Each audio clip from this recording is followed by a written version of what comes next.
Assalamualaikum warahmatullahi wabarakatuh.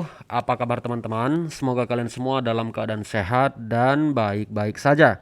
Oke, di video kali ini saya tidak memberikan bagaimana tips meminjam pinjol ilegal, tapi banyak juga saya mendapat pesan melalui email dari teman-teman yang sudah terlanjur meminjam pinjol ilegal dan bunganya semakin membengkak, kemudian sering diteror, diancam, dan pertanyaannya, bagaimana cara kabur dari pinjol ilegal? Terkait pertanyaan bagaimana cara kabur dari pinjol ilegal, saya akan memberikan tipsnya. Sebelum kita masuk ke cara kabur dari pinjaman online ilegal, ada baiknya kalian tekan dulu tombol like, tombol subscribe, dan komen di channel Za Official agar kalian selalu mendapatkan notifikasi jika channel ini mengupload video. Kalau kalian sudah terlanjur meminjam di pinjaman online ilegal, tips yang pertama adalah siapkan mental. Itu yang pertama. Kenapa? Karena mereka, para DC-DC dari pinjol ilegal, akan melakukan apa saja untuk mendapatkan uang mereka kembali. Mengancam, meneror, mempermalukan, bahkan menyadap HP kalian. Kenapa mental menjadi sesuatu yang nomor satu? Seperti yang saya katakan tadi, mereka akan mengancam, meneror, mempermalukan, bahkan menyadap HP kalian. Jangan pernah gentar. Itu adalah mental. Jangan pernah takut. Jika mereka sudah terlanjur mempermalukan kalian dengan semua kontak kalian, mereka membuat grup lalu memasukkan semua kerabat-kerabat kalian ke kontak itu dan mempermalukan kalian, jangan pernah gentar. Tinggal kalian klarifikasi saja terhadap kontak kalian. Sampaikan ke kontak kalian itu, sebelumnya mohon maaf, jadi sebelumnya gini. Kalian jelasin aja, kasih pengertian. Entah itu keluarga kalian, entah itu kerabat kalian, teman kalian. Ya, kalian kasih paham aja. Oke? Dan mereka pasti akan mengerti. Langkah kedua, kalian ganti nomor HP. Mereka hanya akan bisa menagih dengan dua cara. Satu, melalui telepon seluler, baik SMS, WA, maupun telepon. Dan dua cara adalah dengan mendatangi rumah kalian. Nah, datang ke rumah pun ada dua bagian. Ada mereka pinjol ilegal yang mempunyai DC lapangan. Ada juga yang tidak punya DC lapangan. Yang tidak punya DC lapangan itu di daerah-daerah yang di luar Jabodetabek. Karena kalau di sekitaran Jakarta walaupun mereka ilegal, mereka pasti punya itu. Punya DC lapangan. Apabila DC lapangan ini datang ke rumah kalian, maka kalian sampaikan baik-baik saja. Kalian ceritakan permasalahannya. Dan jangan pernah emosi. Jangan emosi. Kalian slow aja, santai aja. Sesuai dengan peraturan yang telah ditetapkan oleh pemerintah, bahwasanya orang yang terkait dengan hutang piutang itu tidak bisa dipenjarakan, teman-teman. Jadi jangan takut, walaupun kalian punya hutang dipinjol puluhan juta, bunganya udah naik ratusan juta, tidak usah takut. Sesuai dengan aturan dari perundang-undangan, bahwasanya orang yang terkait dengan hutang piutang tidak bisa dipenjarakan, teman-teman. Nah, jadi itu satu titik aman. Nah, kembali ke tips yang pertama, yaitu mental. Mereka akan terus mengejar-ngejar kalian, menagih kalian, meneror kalian. Mau tak mau uang mereka harus dapat. Mental adalah nomor satu yang harus kalian siapkan. Ganti nomor HP kalian. Tips yang ketiga, mengajukan laporan atas pencemaran nama baik. Ya, nih kan mereka sudah mencemarkan nama baik kalian, menyadap HP kalian, mengakses kontak kalian, mempermalukan kalian. Saatnya kalian pukul balik. Saatnya kalian hajar balik. Laporkan aplikasi tersebut atau DC tersebut ke pihak yang berwajib dengan tuduhan dasar pencemaran nama baik. Maka semuanya akan berbalik, teman-teman. Mereka yang semula mengejar-ngejar kalian, mengejar hutang, mengejar hak mereka, akan dituntut oleh hukum karena mereka sudah masuk ke ranah pencemaran nama baik, penyadapan ponsel kalian, dan itu akan terkena undang-undang ITE, teman-teman. Sesuai dengan nomor 39 Undang-Undang tahun 1999 mengenai hak asasi manusia. Ya, mengenai hak asasi manusia. Hutang piutang tidak bisa memenjarakan seseorang. Dengan demikian Anda tidak akan ditahan apabila Anda tidak mampu membayar hutang tersebut. Jadi sudah sangat jelas ya.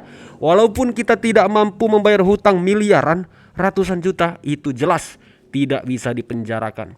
Kondisi ini bisa Anda gunakan untuk melawan baik penyedia jasa pinjol. Apabila proses penagihan uangnya sudah masuk ke dalam kategori pencemaran nama baik, mengancam, menyadap, mempermalukan, Anda bisa melaporkan kepada pihak yang berwajib tanpa perlu khawatir. Mereka akan menuntut balik. Mereka tidak akan menuntut, teman-teman. Karena sudah masuk ke ranah pencemaran nama baik. Pukul balik, hajar balik, lawan mereka. Oke? Jadi tips yang pertama, siapkan mental. Yang kedua, ganti nomor telepon.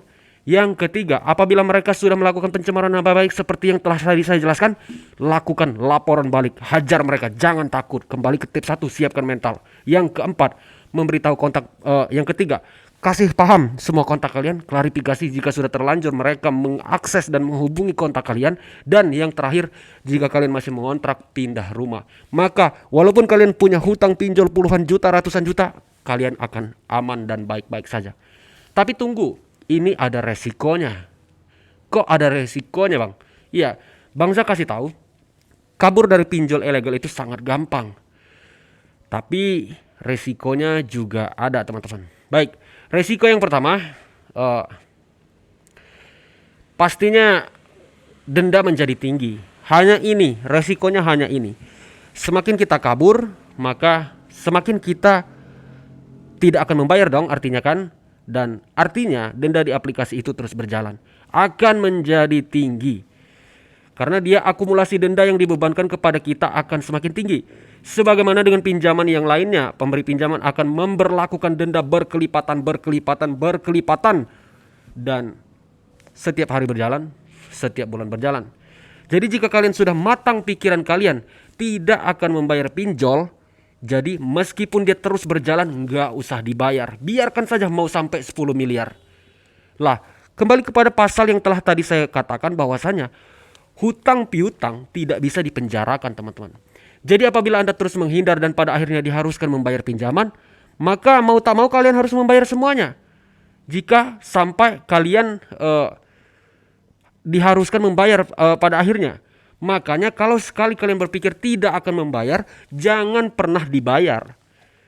Takutnya kalian saat ini berpikir, gak usah dibayar, tiba-tiba 3 tahun ke depan kalian berubah pikiran, bayar aja takut. Dan kemudian 3 tahun itu otomatis dendanya udah berapa itu.